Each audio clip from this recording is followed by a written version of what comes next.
Hey, good morning. Good morning. You know what? I got to turn down the British Open or the Open Championship because, I like watching sports in the morning. I've told you this. Man, I thought we broke Twitter last night, Ryan and Dylan. We had it rocking and rolling. Exactly what I said was going to happen. Let's review. I did tell you, and I am so sad that this story turned out to be true. And not because of the Indy Star, but because of a little girl. Remember, we talked a few days ago about the Indy Star and Joe Biden and everybody else about a 10-year-old girl getting raped. The Indy Star broke the story. People all over across the country, including me, went after the Star when it was not collaborated. Then it got collaborated, and the man, an illegal immigrant, 27 years old, accused, I guess, but of raping a 10-year-old girl. This may be the sickest human being in our country. It may be. And I said things about the Indianapolis Star, and here's the reason I did. I mean, look, I've dealt with the Indianapolis Star since I was in college, and forever they have not been honest. I mean, at least with my doings, whether or not it was Coach Knight saying, we'd be sitting there going, wait a second, that didn't happen. And there were writers, the late Robin Miller, Bill Benner, and we'd go, no, these people just dislike us. So I've always had a distrust of the Indy Star. So my first inclination when something wasn't collaborated was to say, well, the Star screwed it up. And I'll continue to do that. I mean, I know it triggered one of their writers, and exactly what I told you was going to happen. And that was, well, the Indy Star, because you're not allowed to say anything about those folks, even though they can say whatever they want to about you. I told you what was going to happen. They would come at me and pile on, and that's what they did, and that's fine. But whenever there is a story, tide does not go to the Indy Star, at least in my world. Maybe not in your world. Your world may be different with newspapers, but my world, I've been dealing with newspapers and things since I was a junior in high school and kind of burst on the Indiana scene. And we would literally sit there in college, and we would literally sit there when I was coaching, go, that's not right. That didn't happen like that. And I've seen it in my own life. They never take an opportunity to do anything other than bash me. So, hey, look, and when I read what they write, I'm like, I didn't do that. They have an audio of me from 2 years ago where I made a mistake. I ripped on a town a little too harshly, but they also said that I called a player a meth head, which I never did. In fact, the lady who got triggered, Dana Bembaugh, played it yesterday. It went all over the country, as it does with me, which is one of the things that I always have a hard time with, how I'm that interesting. But it's a 2.5 minute kind of doctored thing. I don't know whether it's honest or not, where I said to her, I'll give you $5,000 if you can name the kid that I said is a meth head. Of course, I didn't say that. I was talking in generalities about a town and people. And as I said, that's 2.5 years ago, but I know what happens with media. I know exactly what happens with media. They're going to bring up everything they possibly can, and away we go. So I'm so sad that this story turned out to be true. I can't imagine what that little girl went through, what the family went through, and I know that you have life imprisonment in prison in Ohio, and hopefully this jackass that did what he did, or at least alleged did what he did, gets what's coming to him, which actually isn't certainly life in prison. It would be the death penalty. And again, an illegal immigrant alleged to have raped a 10-year-old girl. So I won't apologize to the Indiana Star. Tide will never go to the Indiana Star. In my world, Indianapolis Star. In your world, maybe. In other people's worlds, maybe. But everybody has their own history. So there you go. So rip me all you want. The story took off. And I actually thought, I was telling Dylan and Ryan today, I actually thought that we broke Twitter last night because the writer Greg Doyle's retweeting every guy with 1 follower's bad words about me. And I'm going back and, it is what it is. But anyway, I just hate, the bottom line is I hate that this story turned out to be true. Hate it. I can't stand it. Let's move on to sports now. I don't know how you all feel about the world, but, COVID is still around. It is. In fact, my boss, David Wood at Enes, has COVID. Probably shouldn't disclose that, I guess. I don't know. My people that I work with, let's do that, have had COVID over the last few months. And this strain of COVID, whatever it is, I don't know about a strain or whatever, whatever you call it, I don't know, isn't great. It's basically a bad cold that makes you tired, kind of the flu. Well, why am I bringing this up? Well, to go into Canada and work, you have to be vaccinated. And 10 Royals players, 10 Royals players could not get into Canada to play yesterday. They couldn't. They were not allowed in. Now, Dayton Moore, who is the general manager, said, look, it's their choice. And he's right. It's their choice. Hell, these players lose service time and 4 games pay. So this is basically an unpaid suspension for these guys. Hey, look, whatever you want to do, man. There are a lot of people, and actually more and more people, that are starting to question others dying. We've had a lot of death around my family here, my wife's family, over the last year and a half. We really have.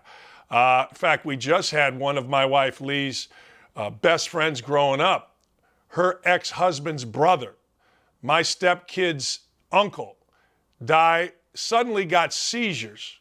Now, I'm not saying this is from a shot, but I am saying that a lot of people are looking at it, at least a lot of people in my world. I can't speak to anybody else's world. The smartest guy that I know is a doctor, and he recommended absolutely don't take the vaccine because there wasn't enough study. Now, that was a while back. I really haven't talked about this seemingly for 6 weeks, 6 months, whatever, I guess 6 months.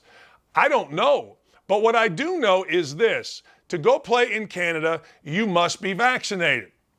10 Royals players were not vaccinated. And it's actually funny. I didn't even look up to see if they won or lost. Hell, I just saw the story and I didn't even pay attention to the score. That's kind of crazy. Let me see if I can find. Actually, they won. No, that was yesterday. They're going there now, I guess. The Royals played the Tigers. I'd have to look this up. I just saw the deal and thought, wow, that's wacky. That's crazy. Yeah, they play on the 14th today. I didn't even think about that. I thought Thursday usually is travel day, but 10 players with the Royals will not be there. COVID is still around, people. It is. I don't even think about it. I don't know how you go about it, but I don't even think about it. It doesn't even enter my conscious. I haven't been on a plane in a long time. I certainly haven't had to have a mask in a long time. I have not had any type of thought about COVID until I saw this story. And then, of course, my wife's ex-husband, Jim Shaw, who's a friend of mine, had to pull a plug on his brother yesterday, and it's incredibly sad. And then the conversation went that direction. The Big 12. The Big 12 is open for business. Now, you got to understand something about movement in college football. And I'm going to say just college football because this is what this is. The Big 12 needs teams. They lost Oklahoma and they lost Texas. They need teams. Brent Yormark said, we are exploring all options with nothing imminent. Well, yeah. I love this picture here. What I love about the picture is the hat. The hat is the best. There's nothing better than a good old-fashioned beanie, Dylan and Ryan. You throw a beanie on a lemonade stand, you tell me who's not going to stop by. You tell me who's not going to stop by and say, hey, kid. And by the way, because of that, I have one of my rules in life is always, never make an excuse, always stop and buy lemonade from a kid, and always give no less than $1. Don't be fumbling around your pants looking for a quarter when the lemonade's a quarter. And don't be complaining about the quality of the lemonade either. That's one of Dockitch's rules in life. Be careful what you wish for. No good deed goes unpunished. There's a few more. And always stop at a kid's lemonade stand. Period. And give them $1. And don't go, oh my God, why did you make this? No. That is one of Dockitch's rules for life. And find something with your wife that kind of shows where you've been. That's what we do with these coffee cups. This is Phoenix. We went to Phoenix. We went to the Waste Management Open. Buy coffee cups to remind you of where you were. Hell, I would have forgotten we were at Phoenix. But anyway, there's nothing going on here with the Big 12, but there needs to be. There's going to have to be. Because the Big 12 is going to get run over. Here's the problem. I want you to think about this. How many schools do you think, if you've paid enough attention to this, how many schools do you think are saying, man, we got to get into Big 12? I'm talking about major football powers. Now, I'll tell you what, some of these others might. But how many schools do you think are like, man, the Big 12 is where it's at? No, if you're talking about Oregon or you're talking about Washington or you're talking about the Arizona State, Arizona, those type of schools is what I'm talking about. Sure. They don't want to go to the Big 12. They want to go to they want to go to the Big 10. They want to go to the SEC. We talked about it the other day. When I read that Phil Knight was cold calling leagues, it wasn't the Big 12. He wants Oregon in, guess what? The SEC, the Big 10. That's where it's at. That's where it's all happening because that's where all the money is. I don't know what's going to happen, but I am not going to be surprised by anything you tell me. If you tell me, and somebody had a report on it the other day, and it turned out not to be accurate, what a shock, but Twitter had it, so it had to be accurate. Anyway, some guy had a report that North Carolina, Virginia, Florida State, and maybe one other school were exploring going to the SEC. That turned out not to be accurate, but don't be surprised if that ultimately doesn't happen. But who wants to go to the Big 12? Without Texas, without Oklahoma? Now, maybe you want to go because there's a bit of an easier path to get to the college football playoff. I mean, you're not talking about the Big 10 now. You're not talking about the SEC. You're talking about a league that lost its two biggest brands. Not its two best teams. Remember, Baylor won last year, and weirdly enough, Baylor is favored, even though they've lost a zillion people. It is very odd. But the Big 12 is open for business. Throw them a buck. Seriously, if there's a lemonade stand in your neighborhood and you drive by it, or you fish around for a quarter, or you complain about the lemonade, I'm coming for you. It's one of Doc Hitch's life's lessons. It is. This deserves a lot of time. This next one deserves a lot of time. It's not going to get a lot of time. The collective bargaining agreement between the NBA and the Players Association deems that the minimum age for entry into the NBA is 19 years old. All right? Adam Silver is saying, yeah, you know what? We need to get these players when they are younger. We need to get these players at a time where we can teach them life lessons, where we can show them the way of dieting, getting better quicker. That's really good by Adam Silver. All right? That's wonderful by Adam Silver. But the truth of the matter is, Adam Silver, I think, right or wrong, is worried that the NIL money, and remember, we're talking about millions of dollars to the best players. I think Adam Silver is nervous that NIL money will keep kids in college longer, and the NBA won't get them until later. Now, here's what happened. They talked about changing this idea. Now, wait, let me back up. The reason this is so important is, think about it. Kobe and Garnett and LeBron, those guys didn't go to college at all. What Silver's trying to do is get those guys into the league and basically circumvent everything going on in college. Now, I don't really understand it because the best players are still going to go. You could have paid Paolo Banchero $1 million a year, but he's going to the NBA. What Silver wants now is he wants them all to go directly, high school to the NBA, by lowering the limit. You know, back, and I talked about Condoleezza Rice the other day being a part of the Denver Broncos ownership group. Well, Condoleezza Rice was on a charity committee, an NCAA, kind of a fact-finding mission. And what she did was basically had a group of people. They kind of did a sweeping look at what was going on in NCAA sports, whether it was eligibility, on the court, academic, whatever it was, okay? And they recommended to the NBA, that 20 years old is when they should leave. Now, this is, and I'm reading an article here from Tim Bontemps, this isn't the first time the idea of changing the age limit has come up in recent years, including negotiations between the NBA and the NBA players. But it ultimately broke down. You think college sports is changing in just the way conferences are going about it? No. This would be a huge change because also Paolo Banchero would not have spent 1 year at Duke. He would not have played NCAA basketball. All right?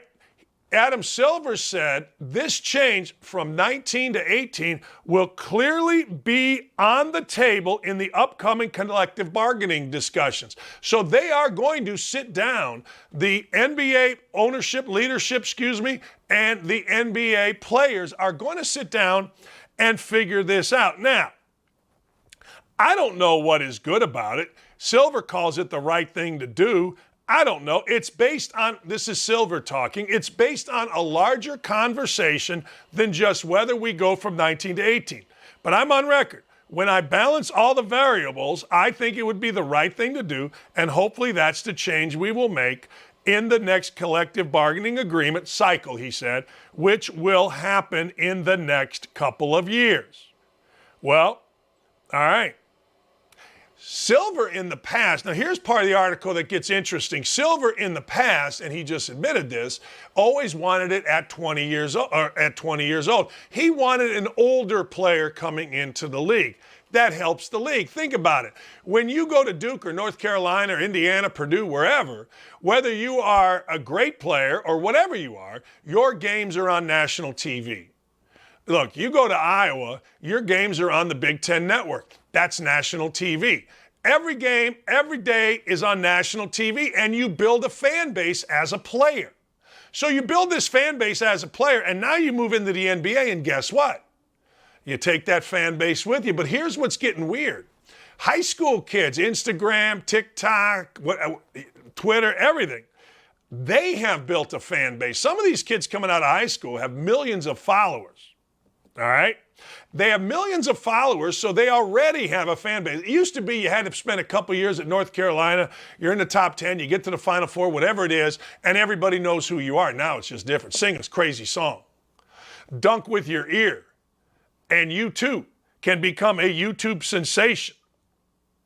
He says this, listen to this, but after seeing how things have evolved over time, including, he said, the proliferation of NIL deals. See, this is what I'm talking about. Silver doesn't want you staying in college making $2 million a year. He wants that, or even the opportunity. He wants you coming to the NBA, and you know what? He has a league to protect. Including the proliferation of NIL deals and a lot of societal changes, the recommendations on the NCAA committee has changed his mind. It may be the case that it's in all of our interest that we start impacting these young players, especially in our sport, that in our sport they are identified at such a young age, and begin working with them on their development, then not just basketball skills, but increasingly mental health, diets, just helping them build character and all the important values around the sport. Now, look, one of the things that we learned in The Last Dance with Michael Jordan was that NBA players back in the day, according to Jordan, were doing a lot of drugs. According to Jordan later on, they're not. Now people say, no, but you can't tell me, you cannot tell me that it is great to put an 18-year-old kid who can't go out, who can't drink, who can't, go to club or whatever the hell it is, in with a bunch of grown-ass men, and that's going to build their character. I think it'll destroy them. See, I think a college environment is great. I don't care how fantastic a player you are, but being a college kid for at least a year, being around others, living, I don't know, in a dorm, or maybe you don't live in a dorm. Maybe you live in a really nice apartment now, and maybe you take online classes. I don't know, but you don't have the same pressures. You don't have the same social pressures. You don't have the same pressures. So I think this is a bad idea. And I disagree with the fact that, hey, look, we want to get you into the NBA quicker so we can help mold you. I don't know about that one. I know this. You go to wherever, name the school, name the big-time school. You go to that school, that coach's going to be there. You go to the NBA, hey, man, if it comes down to molding you or winning games, guess what? What do you think's going to happen? You know exactly what's going to happen. Exactly. I can tell you right now what's going to happen. So, anyway, at the end of the day, Adam Silver is doing this for one reason and one reason only. He feels threatened by college basketball, and people in college basketball have said this, and they will continue to say this. The NBA is trying to crush college basketball. Not overtly. He's never going to say that, but by lowering the age limit, he is absolutely trying to do that. Period. I put this next one in there just to tell you, betting is ridiculous on baseball. Like, we have a betting segment at the end, and I have not even put it in. So the Yankees beat the Reds. Now, look, it's an innocuous game in the middle of July, but the game prior, the Reds beat the Yankees. Now, the Reds stink. The Yankees are great. I put this in to simply tell you, betting on baseball is idiotic. Don't do it. I'm trying not to lose every dime I have. I haven't made a bet in about 3 weeks. That is a lie. About 3 weeks ago, I bet on Shane Lowry to win the British Open. I don't know if Shane Lowry is anywhere around here. I don't know. I'm looking. Cam Young is -8, shot 64. Ernie Els, who's as old as me, shot -5. So I don't know where Cam Young is. I don't know where Shane Lowry is, but I bet him. But I have not bet a game 3-4 weeks. Because baseball, you can't do it. This game went 10 innings. Game before the Reds beat the frickin' Yankees. Garrett Cole was on the mound. Baseball is impossible. For a lot of reasons, one of which is just some guy decides I'm going to be a hot pitcher today. A bloop single, a duck snort, whatever they called it in that movie, Bull Durham. All those things, it kills you. Don't do it. Public service announcement. I'm giving you a public service announcement. Don't bet on baseball. I'm telling you, it's impossible. Don't do it. I swear to God, it's nuts. It is. It's nuts.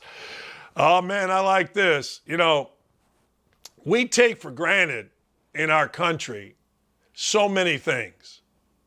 The number one thing I believe that we take for granted in our country is our freedom.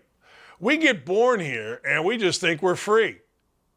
And there's different levels of freedom, right? I mean, obviously, there's different levels. We have middle class, lower class, upper class, really rich, the 1%. You and I both know that.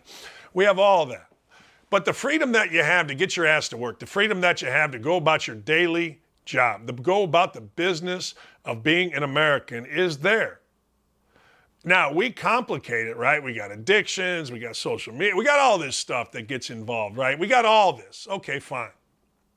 But Enes Kanter, if we could go ahead, Twitter was down this morning, so I'm not sure we can play it, but if we could show Kanter's tweet to LeBron James, it is absolutely on point. And it refers to, very simply, hey, look, don't take your freedom for granted. Don't take it for granted. Very simple. He says, Kanter does, about LeBron James trying to walk back his comments about Brittany Griner feeling like America doesn't have her back. And LeBron said she's probably feeling like she doesn't want to come back to America. Well, here was their response. People said LeBron stepped back his comments, walked back his comments. We call this a walk back, Kanter said. You are free to leave, buddy, or you can even volunteer for an exchange for her. Some people literally have no idea what it's like to live in a dictatorship. Keep taking your freedom for granted. That's powerful. That's really, really, really powerful. That is incredibly powerful.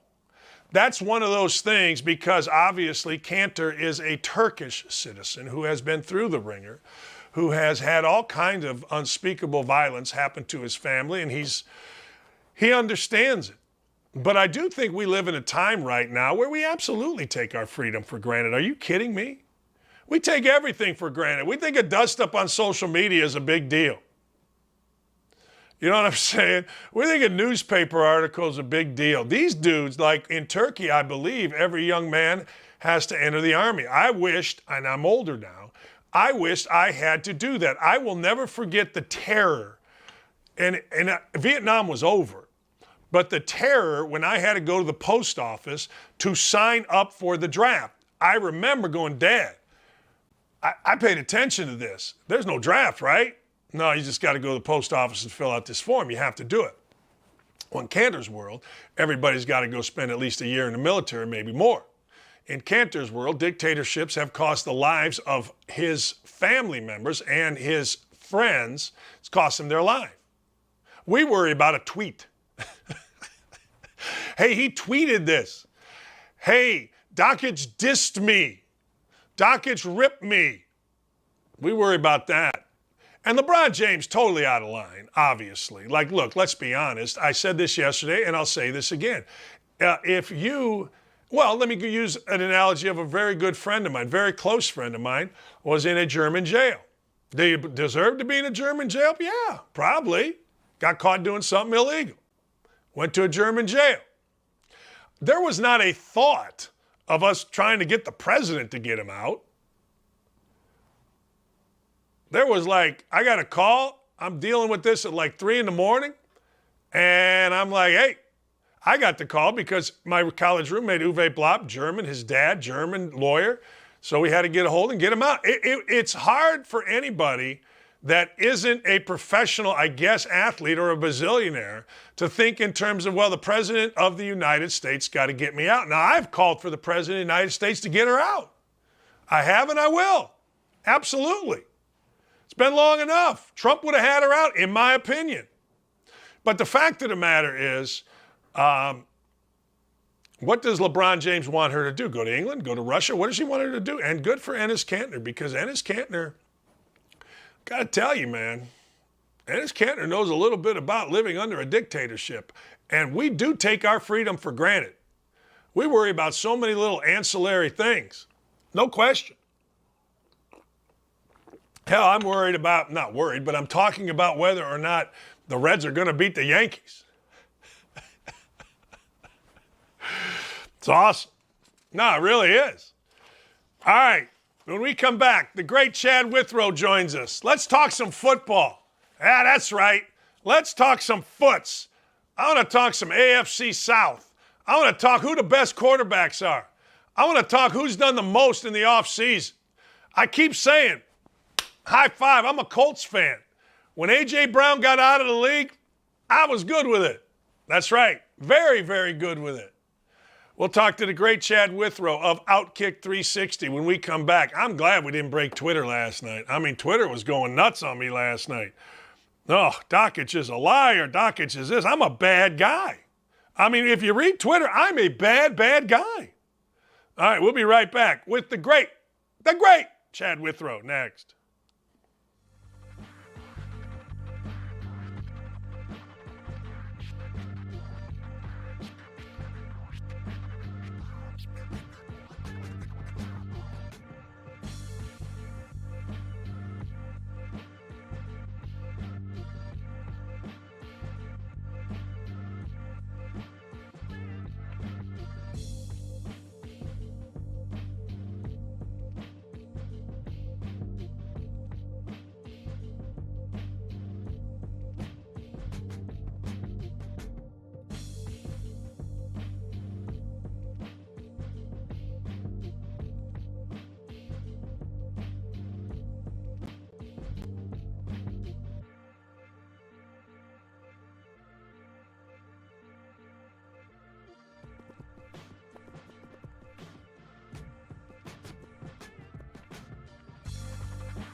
I got it wrong. The rundown I looked at was not right. So Chad Withrow is going to join us coming up at 10 o'clock. Oh, my God, Dawkins, you're such a liar. I know. I am.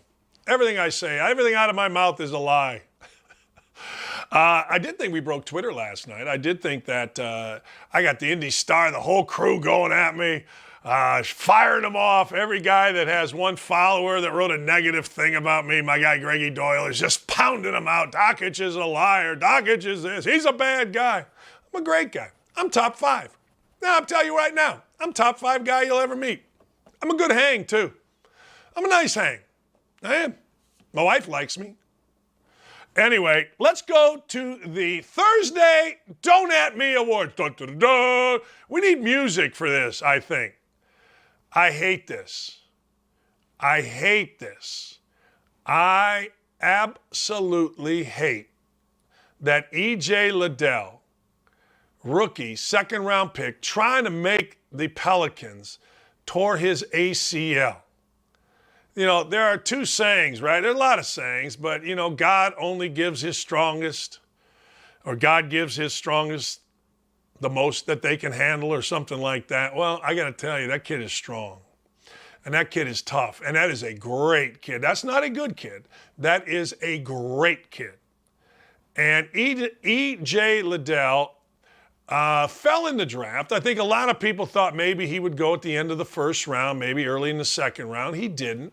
But I'll tell you this, there are very few kids that I believe this about, but he is one of them. I believe E.J. Liddell was using that as, you know what they say, fuel, right? I mean, I'm using this as fuel. Well, that's the kind of kid he is. I mean, you're talking about Mr. Basketball, 2-time Mr. Basketball in the state of Illinois, went to Ohio State, was a terrific player. Worked like a madman from what everybody at Ohio State told me to get ready for all things NBA. And he ends up tearing his ACL in the summer league, and I absolutely hate it.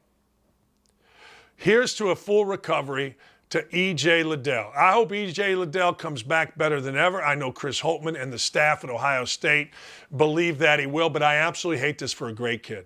Not a good kid, a great kid. Tremendous kid. As good a kid as you'll ever find. As nice a kid, as tough a kid, all that kind of stuff.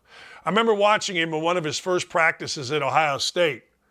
And I went over, Chris Holtman came up and sat down with me and said, what do you think? I go, whoa, is that guy good? He's like, yeah, right? I mean, undersized, you can make all this undersized, blah, blah, whatever you want to do. But he is a great dude, and he is the kind of guy that every team should want on their team, and hopefully he gets back, and hopefully he gets a chance to make his mark and get into the NBA. But I absolutely hate it. Hate it. Don't at me about this. Don't at me about this next award. It's called the Don't At Me Award. I think I'll give it out every week. The Don't At Me Award goes like this. Ladies and gentlemen, the number one event, the number one, what's it called? Premier Summer Sporting Event is the TBT Tournament. It is numero uno, number one. That's right, number one. You have 2 weeks of hoops. We talked about it with John Mugar yesterday. You got guys that are just going to play like crazy people. A lot of them you are going to know. They're going to play in front of massive crowds at different places. And you're going to enjoy it. Like I'll tell you this, Omaha, Nebraska, this is how crazy Omaha, Nebraska is. They have a team, ex-Creighton guys. They're having an autograph signing. And when they had the autograph signing, I saw the guys were going to be there. And I got to tell you, I didn't really know who any of them are. But I'll tell you who does. People in Omaha, Nebraska.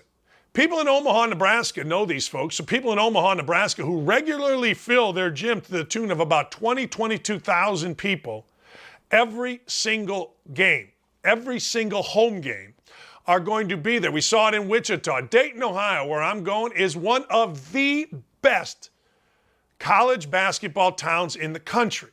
Why do you think that college basketball's first four is played at Dayton, Ohio? You know why. I know why. We all know why. Because it is packed. The Dayton Arena, UD Arena, absolutely packed. One of the great venues and one of the great college basketball towns in America, bar none. Bar none. So when you watch the TBT, you're going to see it at Rucker Park.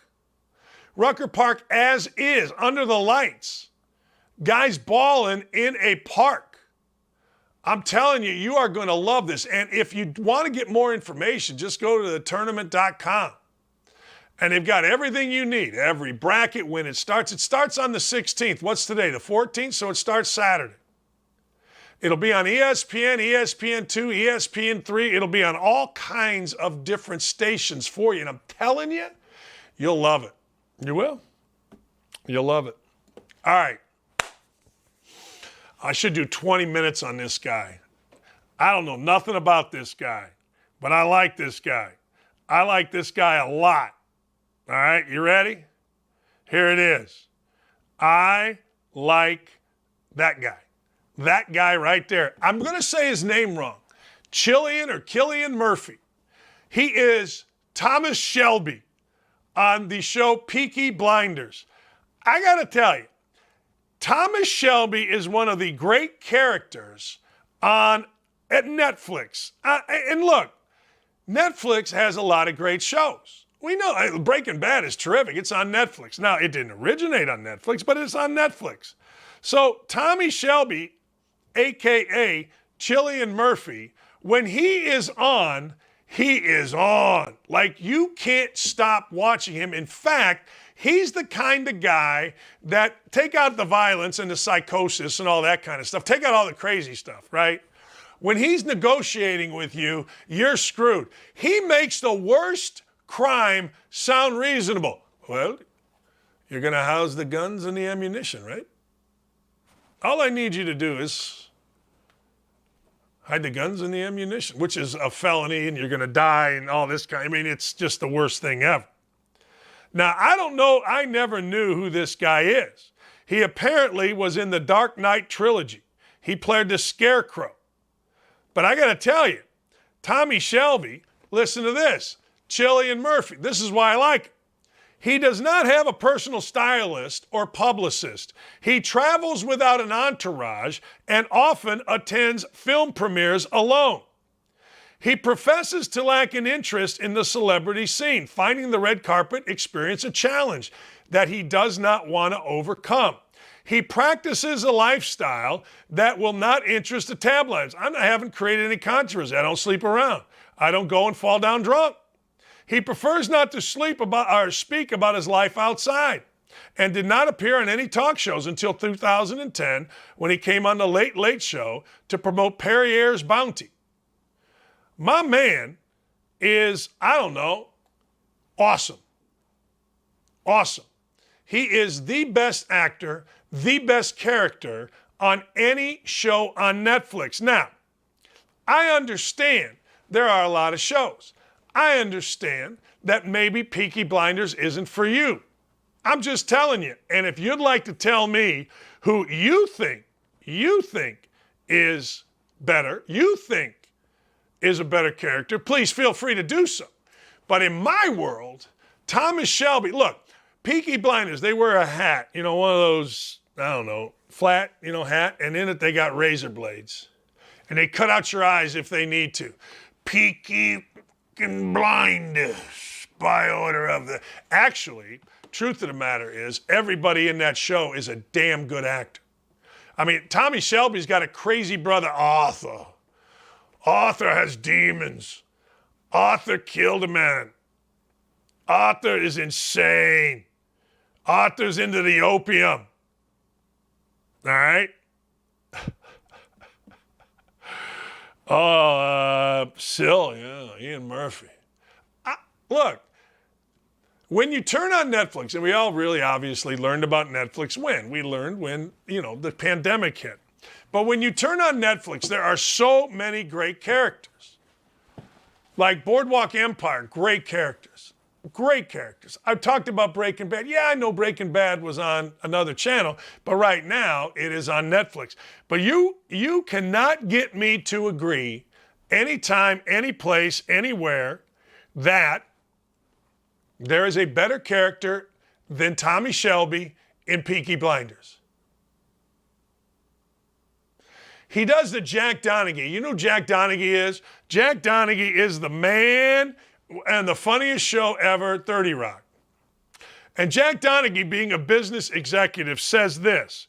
He says, you don't talk first in negotiations. You don't talk first. All right? Well, okay, don't talk first. Tommy Shelby's got that mastered. He just waits till you screw up. And if you get a chance, look, I don't have any money, or I got nothing. I mean, what do I got? I got nothing in terms of Peaky Blinders other than I love the show. Lee and I were watching. We watched the finale last night, and I'm like, damn, is this dude good, right? Whoa. Ooh. Never heard of him. Didn't know who he was trying to find out who he was, had no clue. But I'll tell you this, that dude is a bad man. Wait a second. Hold on here a second. Wait, you call him the greatest of all time? Dylan? I want to find this out. I want to know who you all think. Greatest actor of all time. Great? Are you on the air? Oh, yeah. Greatest actor of all time. There you go. How about them apples? That's right, ladies and gentlemen. I'm with him. I'm telling you. If Dylan says, see, here's what you got to understand. I'm like twice Dylan's age, right? So you got an old guy, an old bald guy, and you got a young guy, both agreeing that this guy right there is the greatest actor of all time. And I don't know one other thing he's been in. Do you, Dylan? Do you know one other thing he's been in? I mean, I said a few things, but I don't know what the heck it is. I don't know. Inception, The Dark Knight, a couple great movies. Oh. Did people hear what you said? Yeah, they got me. All right. Inception and The Dark Knight. I didn't see either of them. I got to get out more. Rank our new graphics guy. I couldn't. Guys are saying that they could not get into Breaking Bad. Let me go through this with you. You got to give Breaking Bad a few more tries. It took me 3 times to get into Breaking Bad. It did. It took me 3 times. 28 days later and read, all right. Look, Tom Hardy has to be in that discussion. Who's Tom Hardy? I don't know. Marby Dog says, I couldn't get into Breaking Bad. The whole meth thing is a turnoff. The meth thing, though, it's just a portion of it. The teacher turned criminal to save his family. Oh, yeah, Albie. Oh, I liked Albie. Oh, I liked that. That's Tom Hardy? No, is that Albie or Elfie? Oh, man. Elfie's our favorite. Elfie was unbelievable. A lot of Arthur. Oh, man. Breaking Bad is really good. You got to give it at least a season. I agree. Some people said the same thing about Peaky Blinders. Here's what you got to do with Peaky Blinders. Pro tip. You got to turn on the subtitles. You got to. There are certain shows you just got to turn on the subtitles of. Because if you don't turn on the subtitles, you're like, what did he say? Because they all have such thick accents. So do yourself a favor, watch Peaky Blinders, and turn on the damn subtitles. Alfie Solomon is, I agree with that. When Alfie comes on, he got shot in the face.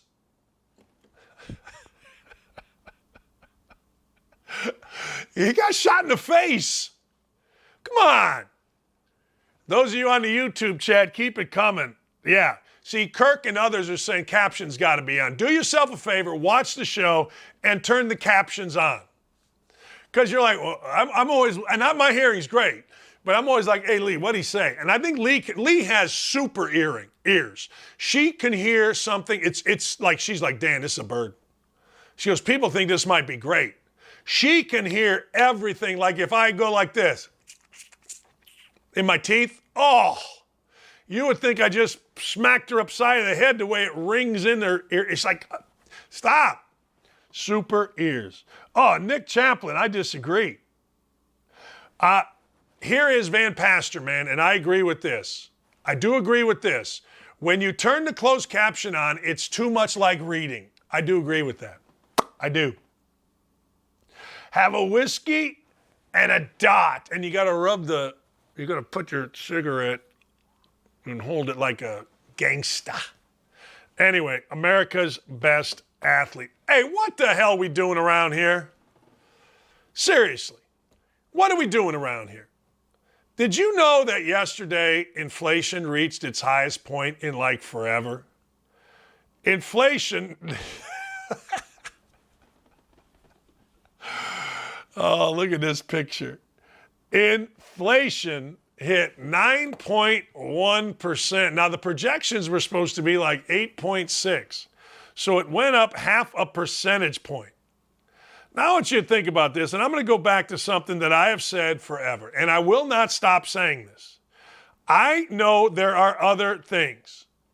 I know there are other things involved in the world today, particularly keeping our borders closed, keeping people that people want to come to America. Great. Everybody said the same thing.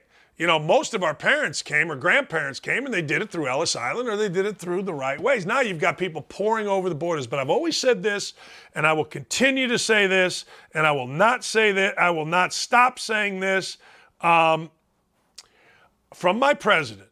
And this may be unfair. Debate it all you'd like. I don't want to hear the word inflation. Gas prices need to be kept in check. Stock market needs to be rolling. Inflation surged to 9.1% in June. It's the most since November of 1981. Now, do you remember about a month ago, I started telling you guys that we are going backwards in this country to the late 70s, early 80s. We are going backwards.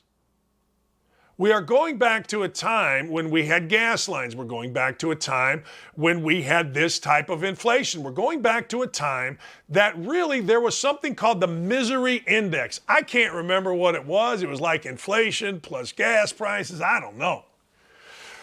But on a monthly basis, inflation rose at a pace of 1.3%. It was 1% in May. And it climbed at a faster tempo than the 1.1% economists had projected. It was the highest monthly increase since 2005. So yesterday, stocks got slammed. We all know. I mean, we are a mess. The energy index soared 7.5. I don't know what that means, but it's a 41.6% increase over the last year, which marked the largest 12-month increase since a period ending April 1980. This is what I'm telling you. This is voting matters.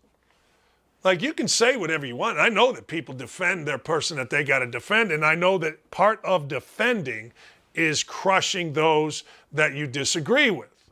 I get all that. But the truth of the matter is, let's be honest, the truth of the matter is this is horrible. I mean, horrible. And it ain't getting any better. It ain't getting any better. It's not. I wish it was. Yeah, gas prices went down a little bit. And for those of you that say that gas prices aren't affected by the president, I sure saw the president of the United States tweeting about it yesterday. And good. Look, I don't care whether Joe Biden sniffs. I don't care whether he wears this purple thing. I don't care. Just do right by our country. I will say it every single day on this show. I don't care how you talk. I don't care who you date. I don't care who you make mad, glad, angry, or sad. I don't care who you talk to. You can talk to China. You can talk to Russia. You can talk to Putin. You can talk to whoever, Jordan Poole. I don't care. Does not matter to me. What matters to me is you do right by our country, by us. The people you are elected to serve, the people that you have been elected to serve for 1,000 years, Joe. That's how I look at it. Now, I'm not mad at you all who continue to defend this. I'm not. I'm not mad at you. I laugh at you. I go, how can you do that? But when you look at a misery index does not need to be brought back. People have said on this YouTube chat, the misery index needs to be brought back. No, it doesn't. No, it does not. The misery index needs to go away. Was there inflation when Trump was in? Were gas prices down? Was the market rolling? I don't know, man. And I know there's a lot of factors. Believe me, I do. We all do. Just because you take a particular stance doesn't mean that you're totally ignorant. It just means that you believe in something that was actually working. Now, was he a great guy? Hell no. No. And did I vote for him? No. I voted for me. 52 votes I think I got. Maybe that was the last election. Last two elections I voted for me. All right? So, it is what it is. But I don't know what to tell you. Is Dan done playing the victim yet? Yes, I'm done. Yes. Anyway, all right. Last one. Let's go, Joltin' Joe. Yeah. Let's do it.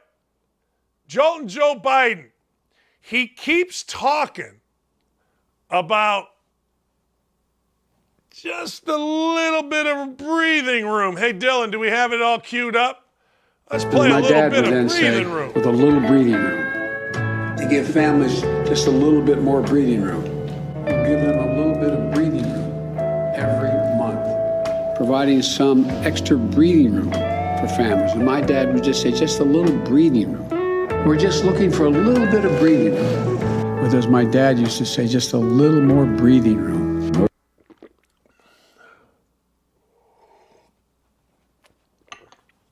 Yeah. Just a little more breathing room. That's the goal. That's the goal. Just a little more breathing room. Okay. I mean, that's what you elected. Just a little bit more breathing room. Now, here's the deal. If you go back in history, Ronald Reagan talked about making America great again. Speeches by JFK are legendary. Hell, Obama gave great speeches. Stock market soared under Obama. Look, just a little more breathing room. That's what we got. Right there, right now. Not let's make this place the best. Not, as Ronald Reagan said, make America great again. When you say those words, you're like criticize. Like if you wear a MAGA hat on a plane, you may not even get on the plane. What does MAGA stand for? Make America great again. Who initially said it? Ronald Reagan. Who is universally praised as the best president in the last 40 years? Ronald Reagan. But now if you say it, just a little more breathing room. Let's go, Joe. Not a little more breathing room. Hey, look, if we could just get a little, my dad used to say a little more breathing room. What the hell are you talking about? What are you talking about? A little? How about we make it great? How about we make it the best country ever? How about we unite people? A little more breathing room. Let's go. Let's go. Hey, Dan, how about a little more coffee and a closed border? People go crazy with the word MAGA. The word MAGA means make America great again. All right, hold on. Let's see. What if you guys want to put this on a hat? ALMBR. A little more breathing room. No. It's what I say. Look, I know I get criticized all the time for my takes on things, but my takes on things are always about being great. Like, at what point do colleges, I understand we're supposed to acquiesce to every little college kid, but at what point do we say, hey, look, this money needs to go into the colleges. Let's build the biggest and the best universities with the best people teaching, as opposed to worrying about, the basketball player getting millions of dollars. I've said that forever. How about we build the best nation with the highest expectations and accountability Not just a little more breathing room. And look, I think, I could be wrong, but I think they cut that video. That video could have gone on probably double. That video was not done. The amount of times that this guy's goal, a little more breathing room, gets said at different speeches is unbelievable. But when you hire a politician, that's exactly what you get. You get the same old tired lines because why? Well, you know why. It works for them. It worked for him to get elected back in 1970, whatever. It worked in 1980, whatever, 90, whatever, 2000, 2010. It got him to be the president. Same old nonsense. Doesn't mean anything, but it's the same old nonsense. Stop it. What are you doing? Just a little more breathing room. Man. Oh, it wasn't even halfway finished, Sir Dan, but it froze and had music, so we had to pull it. Okay, that's what I'm saying. I thought so. I thought it was longer. And see, here's the thing with YouTube. You got to be careful because if you play the wrong song, it gets flagged. And in getting flagged, it takes it down, and then you can't play it. And we want everybody to see the greatness that is our show all day long. That's right. We don't want just a little more breathing room. We want greatness. That's right. We want greatness.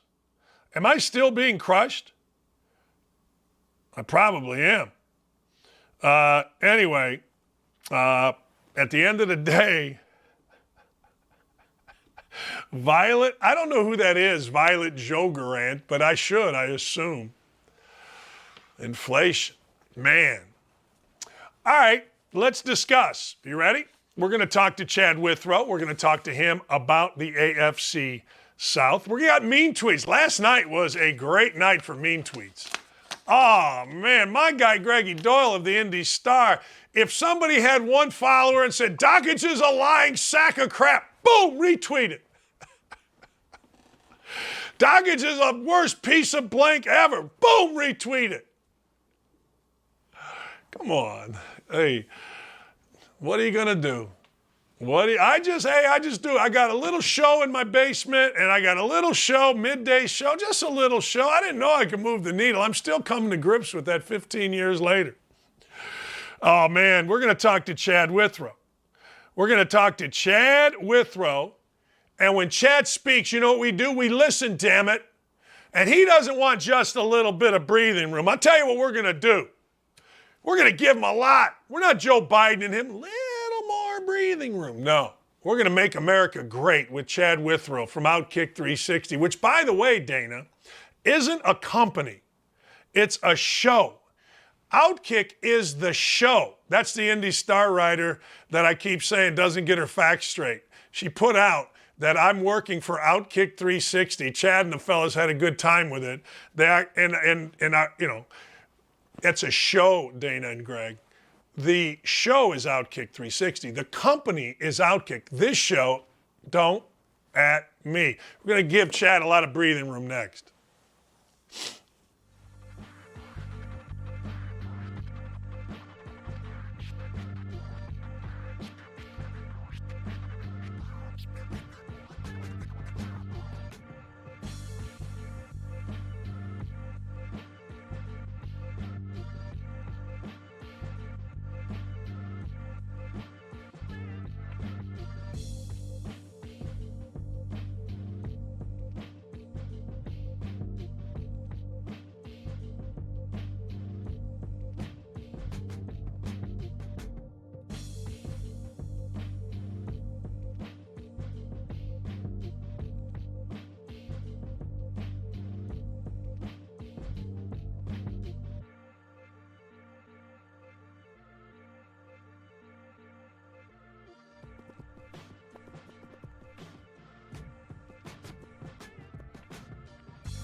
Yeah, you got to give this guy a lot of breathing room.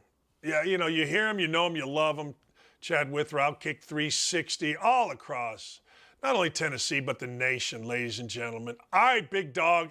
I'm giving you breathing room. We were just talking about Joe Biden. We've lost our mind on this show. Hey, all right, we're getting ready to go to camp. Let's talk about the team in your neck of the woods, the Tennessee Titans. Where are you right now with the Tennessee Titans? I mean, I'm exactly where I left off when they left the field at Nissan Stadium in a loss to Cincinnati at the end of the season, the playoffs. And that is they need consistent and better quarterback play if they're going to elevate at all. I think it's a team that, you know, Derrick Henry was rushed back, or he rushed himself back for that playoff game and from the foot injury. They're going to have to rely on him early on this season, big time, especially now without A.J. Brown.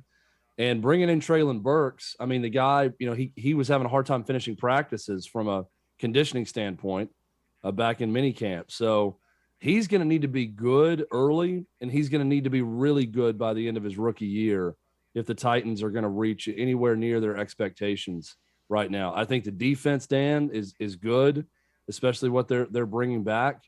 But it's a championship level defense that's quarterbacked on that team by a guy who has not been good in the playoffs, and they're going to have to rely quite a lot on Derrick Henry, and they can win with that formula, but they need playmakers on the outside. So they need the first-round pick, Treylon Burks, to be good quickly if they're going to be what they need to be this year. Is there any way there's a quarterback competition with Malik Willis coming in? I don't think so. Not initially.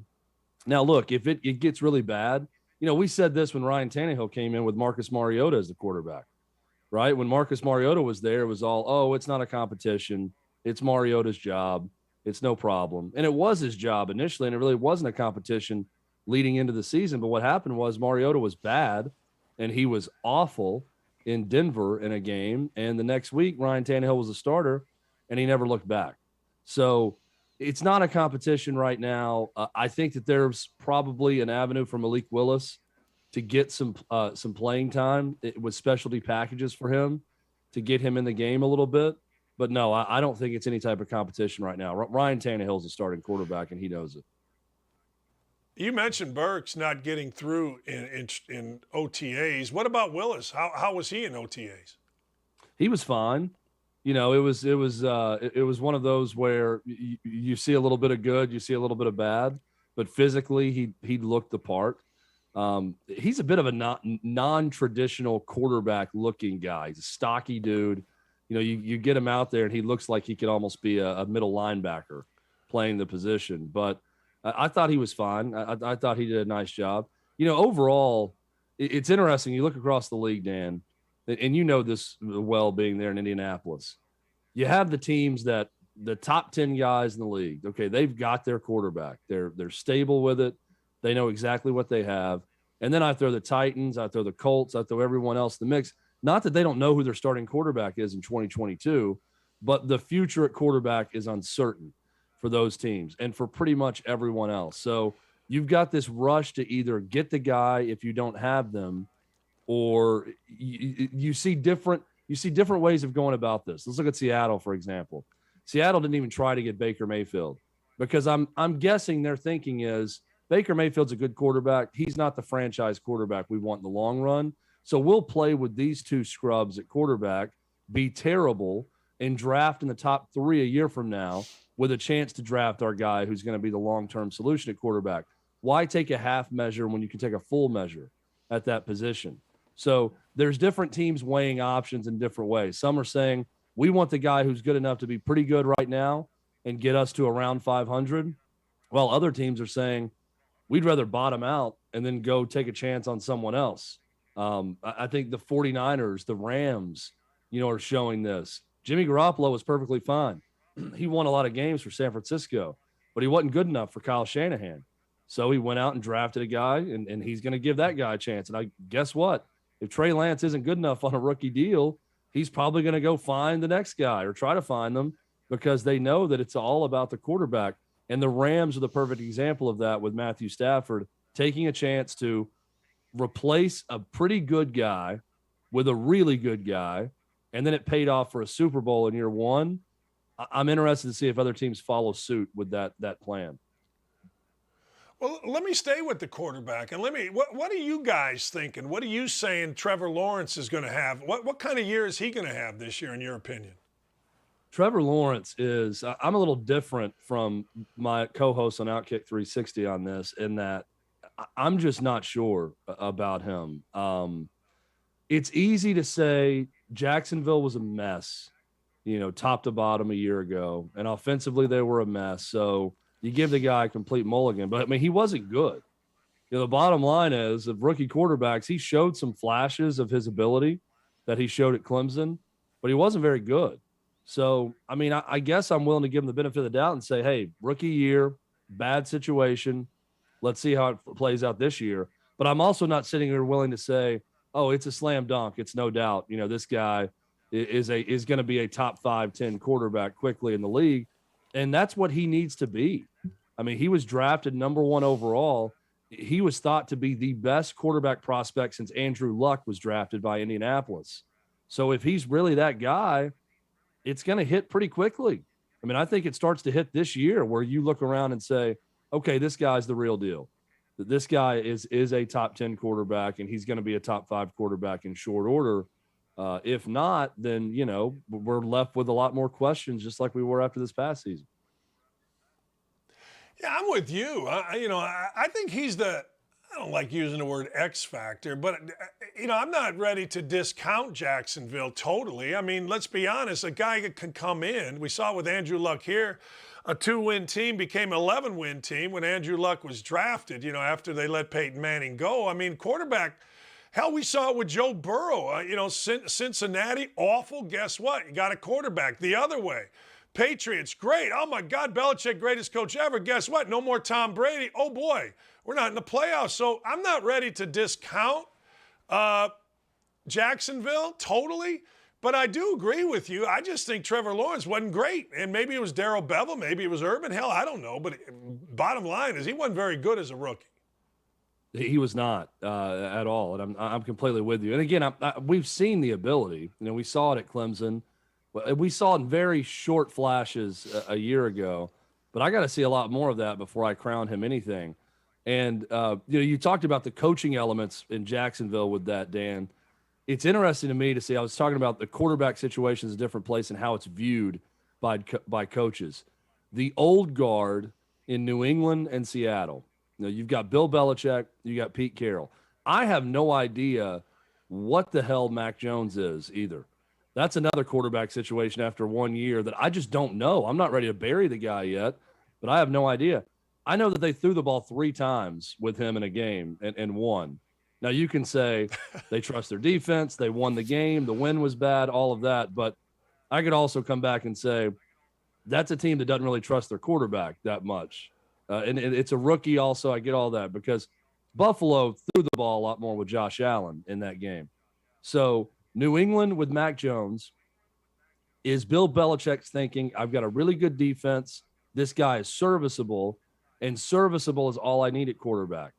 Is he duped into believing that because he had way more than serviceable for a long time with Tom Brady? Pete Carroll, on the other hand, he's not going to come right out and say it. I can't tell if they're trying to tank by not getting involved, and there's talks that there's having internal discussions about Jimmy Garoppolo, whatever. But they didn't get involved for Baker Mayfield. Baker Mayfield absolutely makes them a better football team, just like he makes Carolina a better football team. So the fact they're not doing that, it's just the split between the old guard and new guard fascinates me, because the new guard to me is represented by Sean McVay and Kyle Shanahan, who are never going to sit still at quarterback the moment they think it's not great. When that position isn't great, and I'm telling you, Trey Lance, to me, the reports have been shaky about him early on. This is not some 4 or 5 year plan. This is, we're rolling this guy out there. We drafted him because we believe in him. We're going to give him a shot to prove it. But I just don't think that, given the decision to move on from Jimmy Garoppolo, who was pretty good for the 49ers, I don't think Shanahan's going to sit by and wait if he feels like he doesn't have the guy at the position. Chad, I've said this a lot. Under 10 minutes to go, 10-point lead for the 49ers. Stafford backed up, throws a ball in the middle of the field, right in the hands of that kid Dart, and he drops it. That kid makes that interception. Think about the difference. I would say the odds are probably 80% with a 10-point lead. Now you got the ball under 10 minutes on the Rams side of the field. The odds are probably 80% you're going to win the game and you're going to go to the Super Bowl. I say this all the time. Now, if you're the 49ers and you go to 2 Super Bowls with Jimmy Garoppolo, are you getting rid of him? That one play, and now all of a sudden this I don't know, experiment or whatever you want to call that the Rams did, all of a sudden, wow. Hey, these guys they're great. This is the way you're supposed to do it. That one play, Chad, I swear to God, changed so many dynamics in the NFL just because a kid dropped the pass.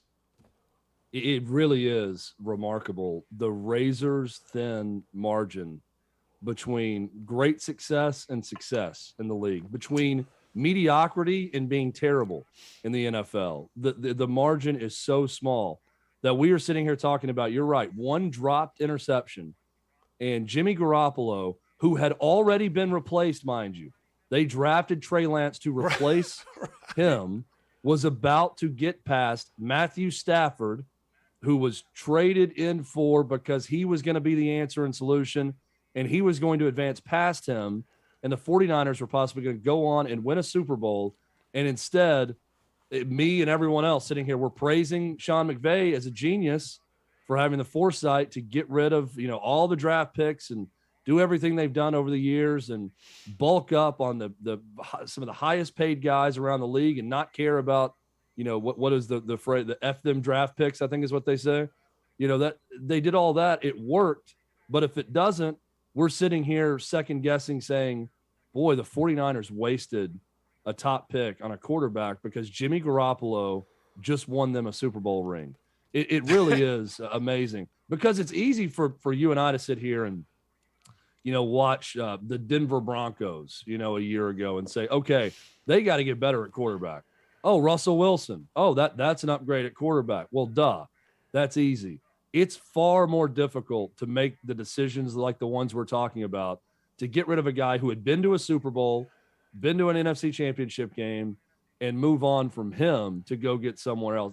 Those are the decisions that make or break a coaching tenure for a coach in the NFL. Those are the decisions that make or break whether or not you're going to win the ultimate prize.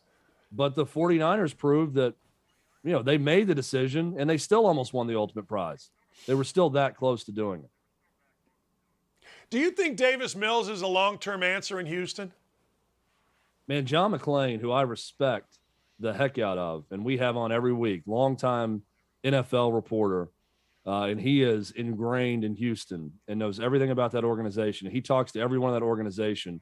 He has not faltered one bit on Davis Mills, saying that this guy is the answer for the Texans, that they view him as someone that's a long-term option. And we had David Coley, former Texans coach, in studio recently, and he even said, look, if Davis Mills is coming out of this year's draft, he's the number one quarterback taken. He's probably the only first-round pick at quarterback. He just happened to be in with a batch of better quarterbacks the year before. So I don't see it, Dan.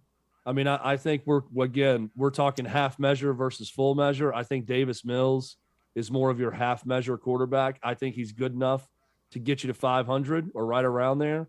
I think he's good enough to win you a few games. I don't think that he's anywhere near these top 8 to 10 guys that we look at across the league and say, okay, this guy not only could win a Super Bowl, but he has the ability to elevate his team to win a Super Bowl where they otherwise might not have a chance to win a Super Bowl.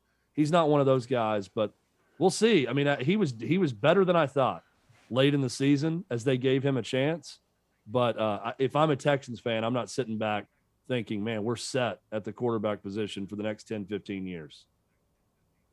Yeah, it's interesting. I was talking to Sean Salisbury. I talk to him every Monday on my indie show, and he's kind of the same way John McClain is. He's kind of like, hey, look, what I saw I really like. Now, nobody's ready to commit that he's going to be the next whatever, But again, that's two guys. Both have been around it. One was a player. One's been, as you said, John McClain's been around the Houston thing since, I don't know, man. I mean, before Bum Phillips, I assume. But you know that it just fascinates me. That's all. It fascinates me that this division. All right, let me ask you this: what do you think of the Colts? I think the Colts have a great shot at winning the division this year. I'm a little bit different from my colleagues on this.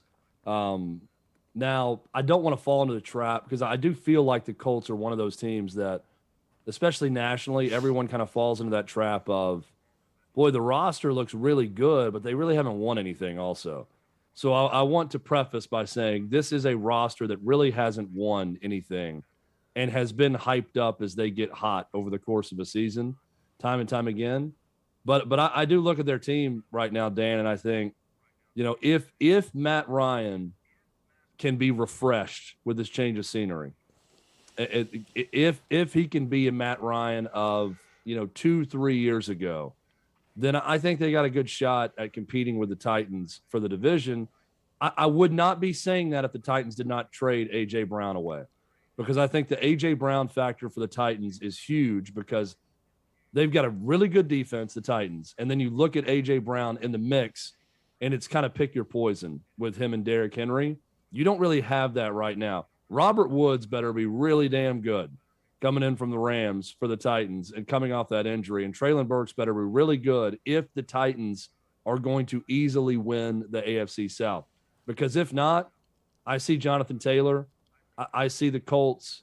I see Matt Ryan, which is an upgrade, I believe, at quarterback from Carson Wentz. And I see a team that's going to be right there with the Titans all season for the division. Chad, I've been very adamant about this. I didn't pay attention to Matt Ryan.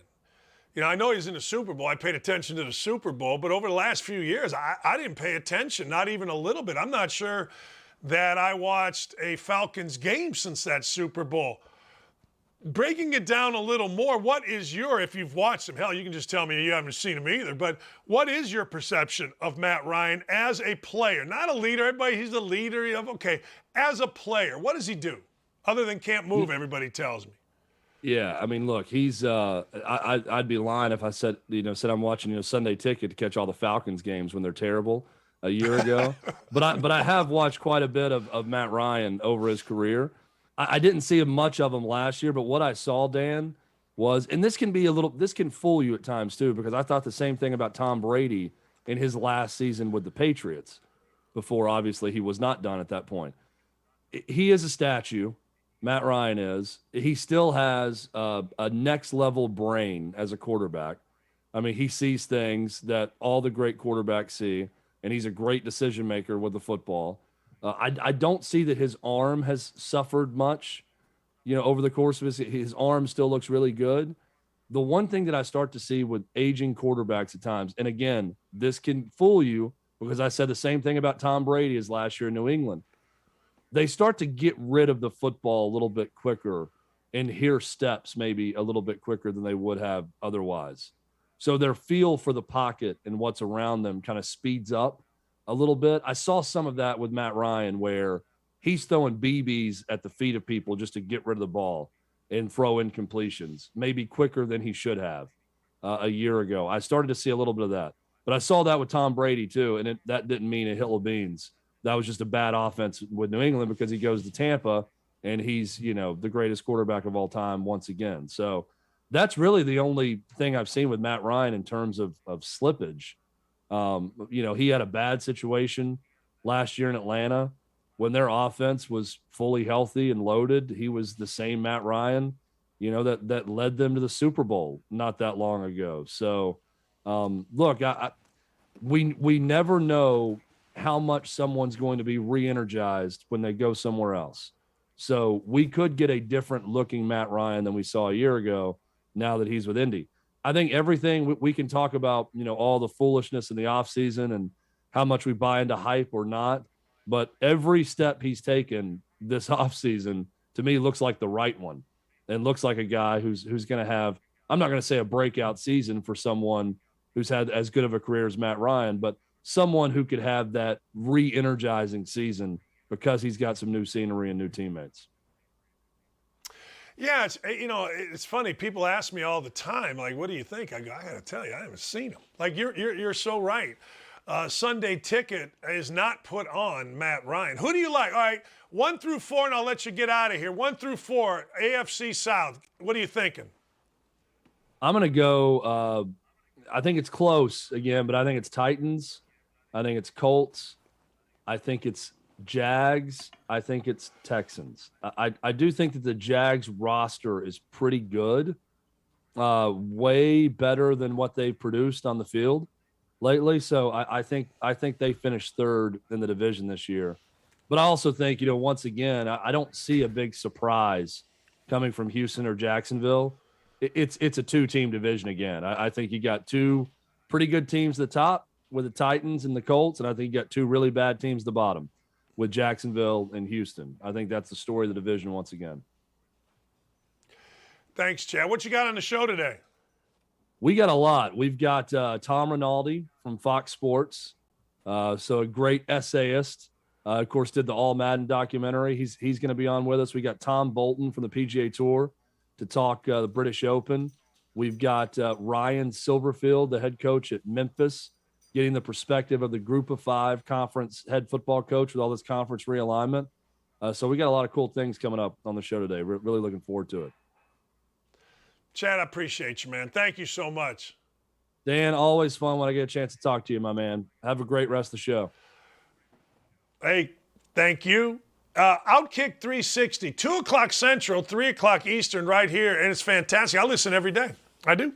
I listen every day because that's what I do. Mean tweets. Last night, oh, my God, the world blew up. Oh, some media member became a victim, and it blew up, and oh, my God, for months I've kept silent as Dan Donkage rips on me as a journalist in my newspaper. Well, yeah.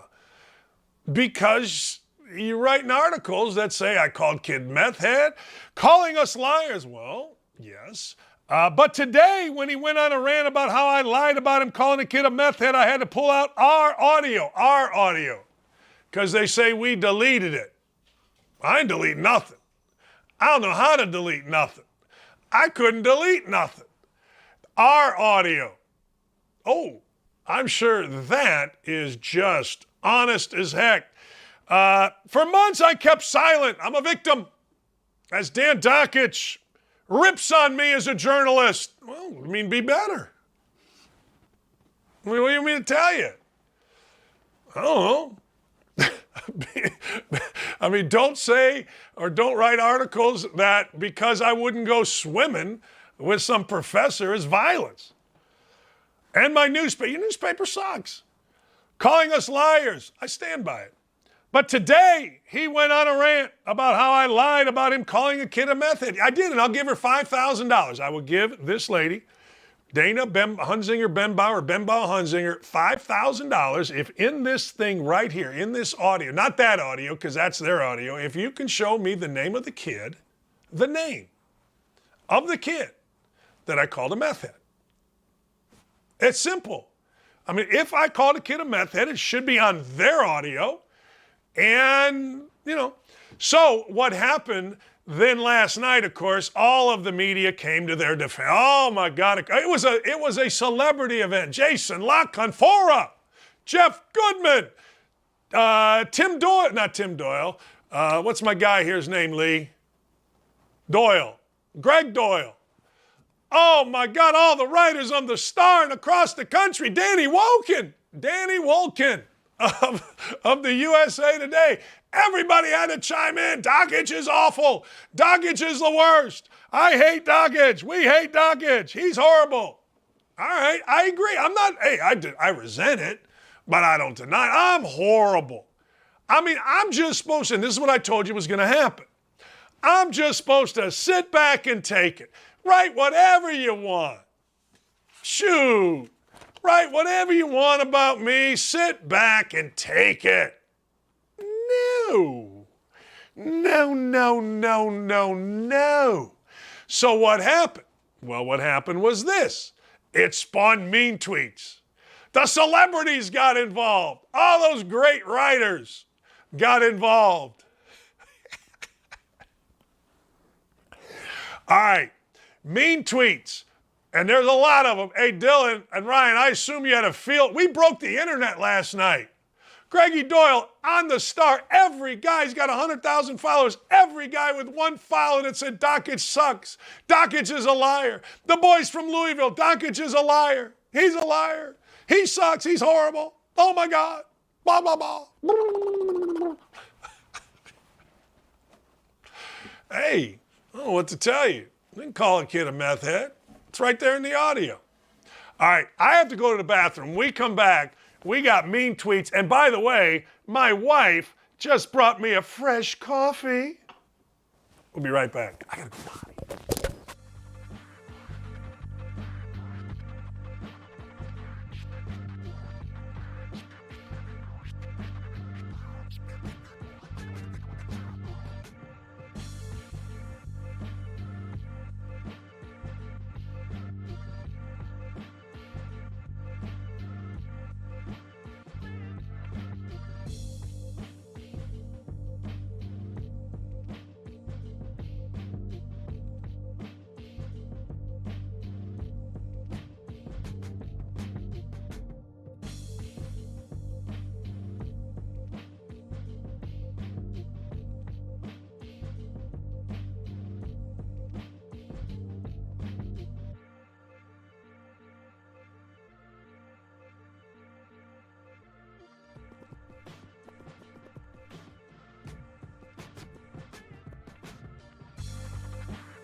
Hey, welcome back. It is Don't At Me. I am Dan Dockich. I got to tell you, I love the British Open being on right now. Honest to God, I got a little bit of a headache because I got these lights on me and I'm trying to see through them.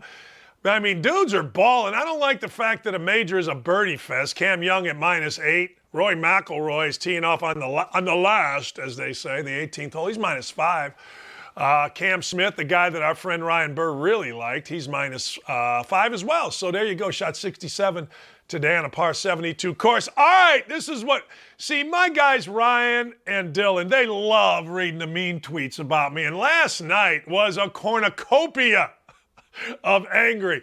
My boys at the Indy Star, the one writer went as a victim. I've kept my mouth shut for months. Oh, God, for months. Yeah, good for you. I'm a bad guy. So we broke Twitter last night. And when I got up this morning, I couldn't get on Twitter. And I thought, wait a second, did Twitter suspend me? Because I am anti-Biden. I'm anti-Indy Star. For months, I've kept silent as Dan Dockich rips on me as a journalist. Well, you're a bad journalist. And my newspaper, a bad paper, calling us liars. But today, he went on a rant. You know what my rant was today? This has got Dana Hunziger-Benbow all upset. You know what it was? It was, look, I am so sad that the story of the 10-year-old girl turned out to be true. I'm not sad because I ripped a Star. I'm sad because a 10-year-old girl went through this, and one of the worst human beings in our country, this guy, this illegal immigrant, 27-year-old, rapes a 10-year-old girl. I hope he gets a death penalty. And people were on me because I ripped the Star. The Star was the first one to report it. And I said simply this, look, I've distrusted the Star since I was in college. We used to sit there, Coach Knight and I, read these articles actually with players and go, well, that didn't happen. And this goes back to when they had guys like Bill Benner and the late Robin Miller and Bob Kravitz, all these guys writing for the Star. I've entrusted them forever. So when there isn't a collaborated story, I immediately, because of how bad I think they have been, I immediately rip them because I don't trust them. That is a rant that Dana, Hunziger-Benbow just couldn't handle. So she trotted out this 2.5-year-old rant that I went on about a city and claims that I called a kid a meth head, which I didn't. And it's right there in the audio. I didn't call any kid a meth head. I didn't know one single player on the team. But that's all right. That's how they paint it, which is where this whole hassle starts.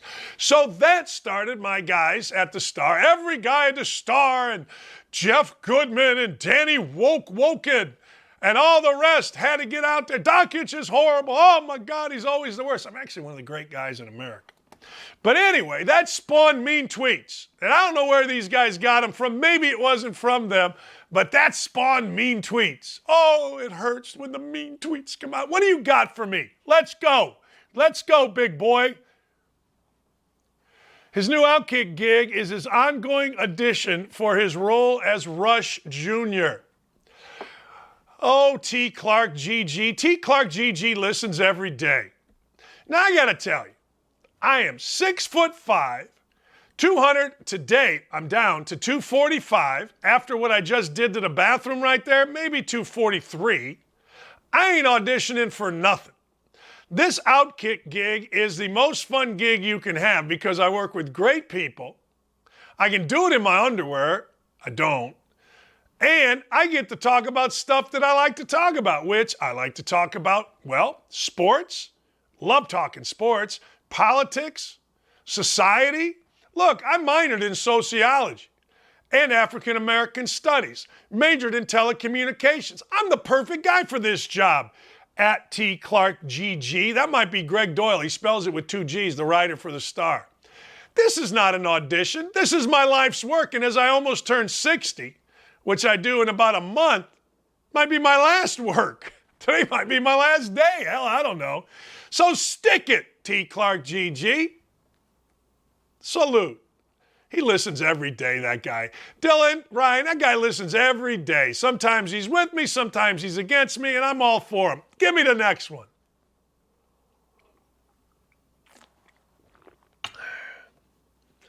Well, now, that's just rude. Sheriff Woodson. See, Sheriff Woodson is a parody account of Mike Woodson, the basketball coach at Indiana. And Sheriff Woodson don't like me. Sheriff Woodson, see, here's what you do at Indiana. At Indiana, you got to be in love. I got to be in love with the coach. But here's what happens. Every time something goes wrong, where does everybody tune? Our YouTube numbers go from like a couple 300 a day to like 1,000 just on the chat when something goes wrong at Indiana because everybody wants to know what I think because I give it to you straight. Now, so Woodson's one of these guys. He's all mad. You know, disrespecting. He's probably a little guy, doesn't use his real name, but that's cool.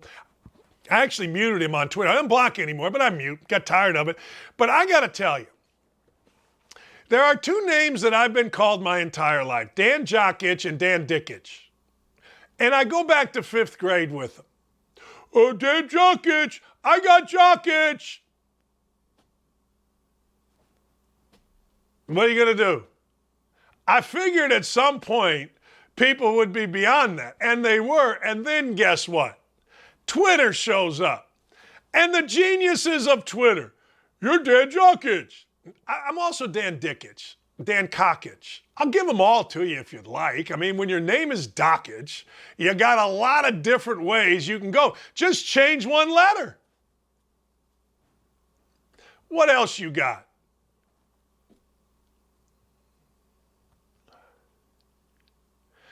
He's such a sad little man these days. Hey, Dylan, let me ask you a question. Go on air. Do I seem sad? I've never seen you sad. I know. I'm 6'5", 246 pounds. I ain't little. Now you can say, well, here's what the Twitter C Bruce 576 say. Well, you're a little man in the way you think. No, I'm not. I'm a dude that was raised to fight back. Everybody's raised differently in this world. Everyone is. I wish we could all be the same. I wish we could all, everybody's the same. Hey, look, I've never been porn guy. There are a lot of porn guys. I've never been cheat on my wife guy. A lot of cheat on my wife guys. I've never been intellectual guy. A lot of intellectual guys. But I've never been sad. Actually, I lied. When I was losing my last year at Bowling Green and we knew we couldn't win, I got sad. I'm sad. I mean, I'm not sad like this writer that's all a victim. Never a victim. Never, ever a victim. Come at me. Most times I let it go. Sometimes I come back. I'm a sad little man. I got to tell you, I'm 250, 6'5", got 3 shows, including Saturdays. I'm doing just fine. Just fine. Hey, Dockich, you know that old adage, he don't protest too much? Well, I got to tell you, I'm trying to do a show here. And they put on, he's a sad little man, so I got to kind of react to it. You know what I'm saying? All right. What are you, sad? I'm not sad. I've held my tongue for a long time. What do you got? What do you got? Dockich is a clown who hates his own self-reflection in the mirror. Now, I got to tell you, I responded to this one. This guy Kirby puts in his bio about Christ lover. Do I need to say any more? Dockich, see, a guy you don't know. I don't know Dockich, but he's a clown. He hates his own reflection. Now, the second part of that,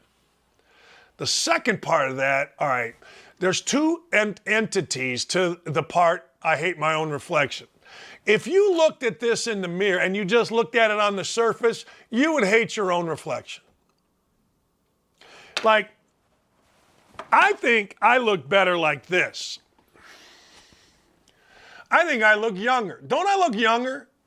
And then I take this off, and it's like, you know what? You look like the old coach. You look just like the old coach. I never wanted to look like the old coach. Didn't want to. No. Nay. That's the physical part. The mental part, as I explained to little Kirby, is I live by the mirror. I know when I do something wrong and I make amends for it all the time. All the freaking time. The only people that are perfect are Greg Doyle and Dana Bembau Hunzinger and the rest. They're perfect. They are perfect. Me, not so much. But the truth of the matter is, you know, I live by the mirror. I left West Virginia, $3.5 million, never lost a minute's sleep. I didn't get the Indiana job because I disciplined a bunch of guys that were smoking weed and doing stuff, never lost a minute's sleep. I don't lose a minute's sleep over some writer getting mad at me. I held my tongue. Nope. Because I know I'm not wrong. I was taught to stand up for yourself.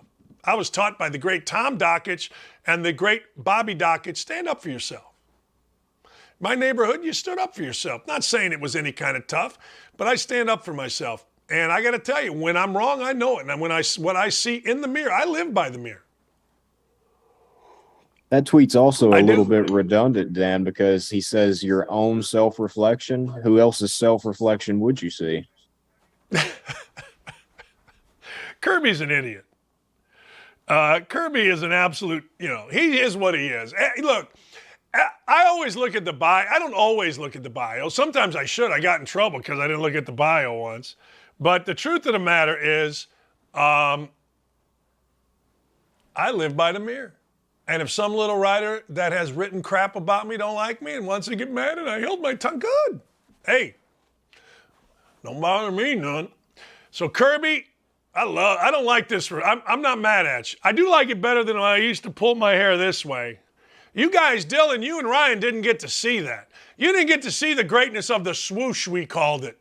I got rid of it. Couple bottles of wine with my daughter, my stepson, my wife, out on the back porch during pandemic. He's like, hey, I got clippers.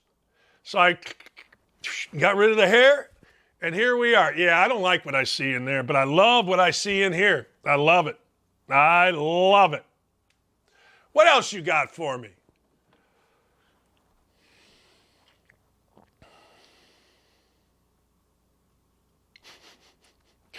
There has been entirely too much Dan Dockich on my timeline. There has been entirely too much Dan Dockich on my timeline. I'd prefer continuing to pretend he doesn't exist. That's hard. That's easy. Hey, Dylan. Hey, Ryan. Can't you pretend I don't exist by just blocking me? Or muting? Or if you block me, do I show up on someone's timeline? Like the writer for the Star, Greg Doyle, he had me blocked. And then yesterday, he unblocked me because he wanted to show me all the things that he was, retweeting. Go ahead. Can't you just block me? You can. Jared doesn't seem smart enough to figure that out, though. I'm just saying. I mean, 2.5 years ago. Now, you got to understand, this is from 2.5 years ago. This whole hassle. Held my tongue. Really? Well, all right, Jared, I swear, if you just block me, it's like I don't exist. Seems pretty reasonable. What do you got? What's next? There has been insanely too much. Oh, this is our guy. Our guy, Danny Woken. Dana is a first-class journalist. Dockich is a congenital liar. What do I lie about? What do I lie about? The audio's right there. 2 years ago, I didn't call it. What do I lie about?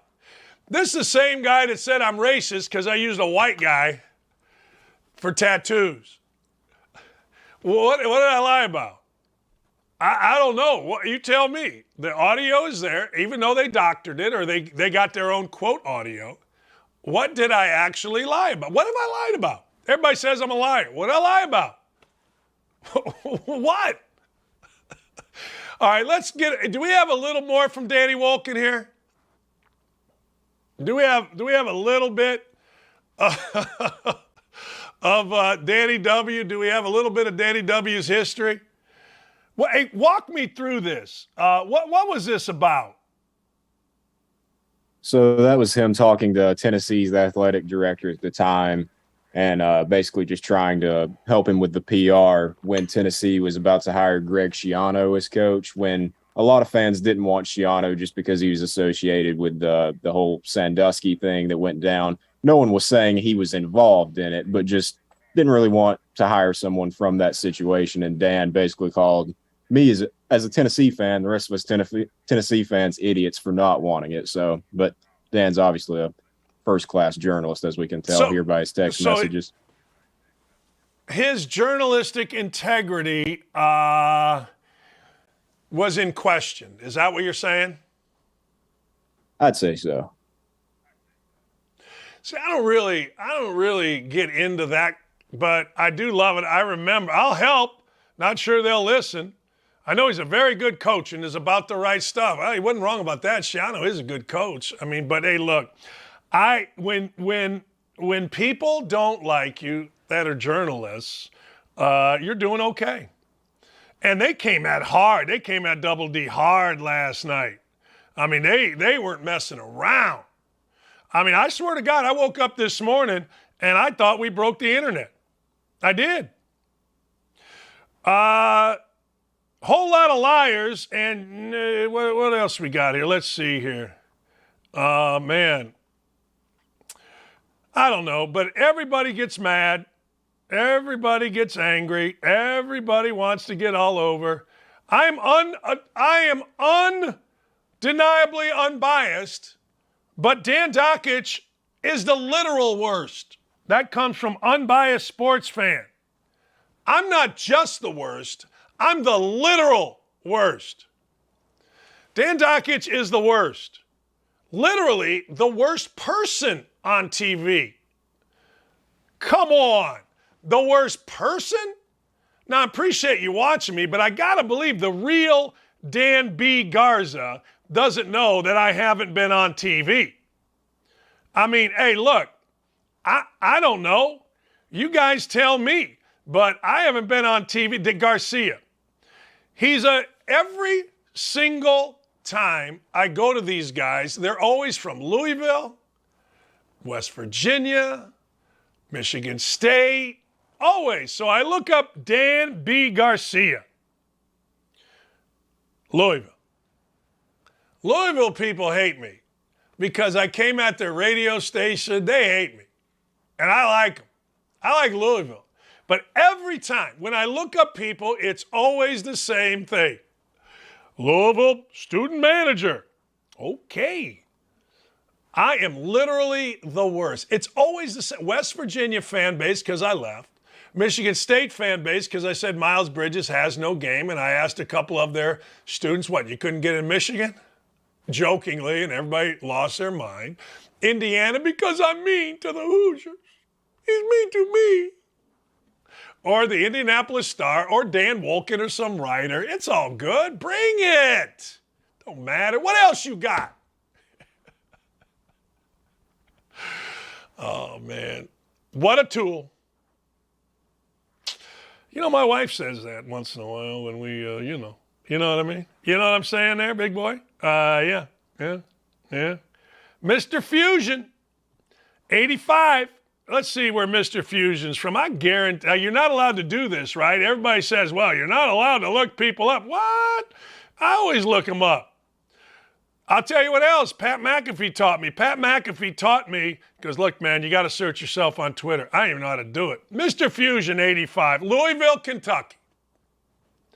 I'm telling you, it's always the same. It's either a blogger boy, a writer, somebody from Louisville. I'm telling you, it's always I'm unbiased. All right. Look, I thought we broke the internet last night. All right. I did. I thought we did. Yeah. You guys are brutal on Wolken. You guys are brutal. People think hey, Dylan, you guys write these headlines, people think it's me. Give me another one. This is my most fun segment. We got to do this every day.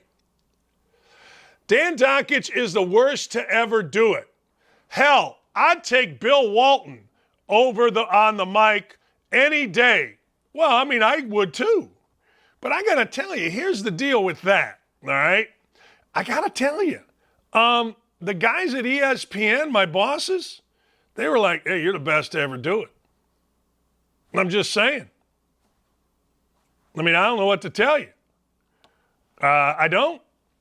Party in my mind is this guy. I'm the worst to ever do it. All right. Well, okay.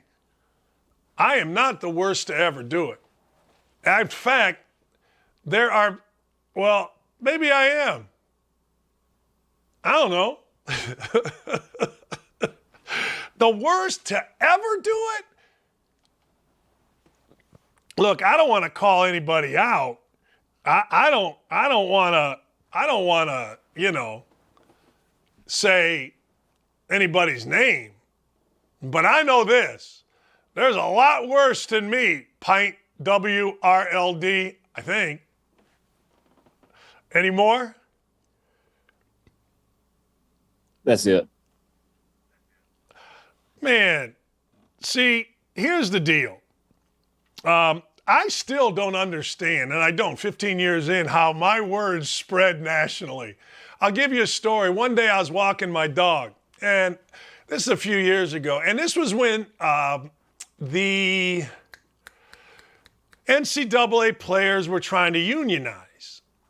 And I was walking my dog, and I'm like, wait a second. So I put out on Twitter, quite a quote tweeted an article, and I said, look, NCAA players can unionize or whatever. However, if you asked 99% of NCAA players what a scholarship's worth, they would have no idea.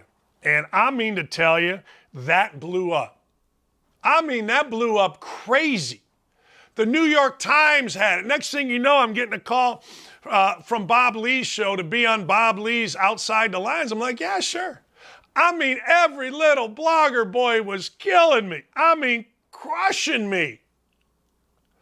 And I'm sitting there going, what? It's true. I had all kind of players, and I used to coach telling me, hey, coach, you're right. I didn't know what a scholarship was worth. I had no idea. None. Zero. Steve Yarno says, how many chances does a hack like Dockich get? I don't know, but that was from 2.5 years ago. I mean, I don't know. Did I do something wrong yesterday when I just explained why I went after the star? Are you not allowed to have an opinion? I don't know. We just live rent-free in the heads of many people. Guy says he's a Trump fan. Dockich is. I'm not a fan of nothing. I'm a fan of Illinois State basketball. I'm a fan of my kids. I'm a fan of Harvard softball. I'm a fan of me and my buddy Cam Safali. I'm wearing red today. You know why I'm wearing this red today? Because my buddy Cam Safali and I are going after big game today. We're going after my brother and a man named Tom Fine. That's right. That's what we're doing.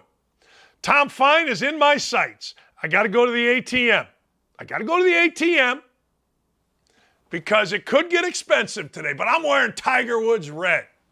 I'm a fan of me and Cam Safali. I'm not a Trump fan. I'm not a Biden fan. I ain't nothing but Harvard softball, where my stepdaughter goes. Outkick, where I work. 107.5, 93.5, where I work. And Illinois State basketball. That's it. Hey, another great week. Can't thank you all enough. We had some fun. I know you're not allowed to have some fun. For months, I kept silent. Okay. I know you're not supposed to have fun. We have fun here. We will always have fun here. We will not stop having fun here. And come at us. Give us mean tweets. Give us whatever you'd like. I like the mean tweet segment. That was a fast half hour, Ryan and Dylan. Thanks for that.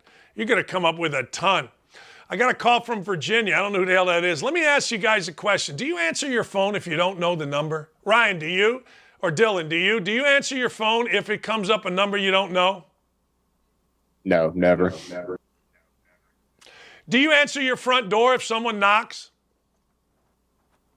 Only if it's Ryan. I don't answer my front door. I don't answer the phone, but I do call people back. Anyway, thanks, guys. Fantastic job, Ryan and Dylan and Davey and everybody else. Hope everybody enjoys a fantastic weekend. We will start on Fridays, I believe, towards the end. Towards the end of August, our show will be on Fridays. But you guys have made this spectacular. I can't thank you enough. To all of you YouTubers, didn't get a chance to get over there, but I'm sure you are arguing about something, and love you for it. Great guests this week. We'll be right back at it on Monday. You can catch more of this act right here. You can catch more of this act at 107.5 The Fan and 93.5 The Fan. 107.5thefan.com. Monday's show, by the way, is going to be a 1-hour show because I am having my 12th annual Tom Dockich Memorial Golf Outing. Now, you got to understand, my dad only died 8 years ago, but somehow, some way, it's the 12th annual memorial. I think we told him, hey, look, we'll name it after you. I don't know why we do it, but it's the 12th annual. We're going to raise a ton of money for cancer folks on Monday. So it's going to be a 1-hour show on Monday. Join us right here. Keep it at Outkick, Outkick 360. And then, of course, Tommy is at night. Have a great afternoon and a great weekend, everybody.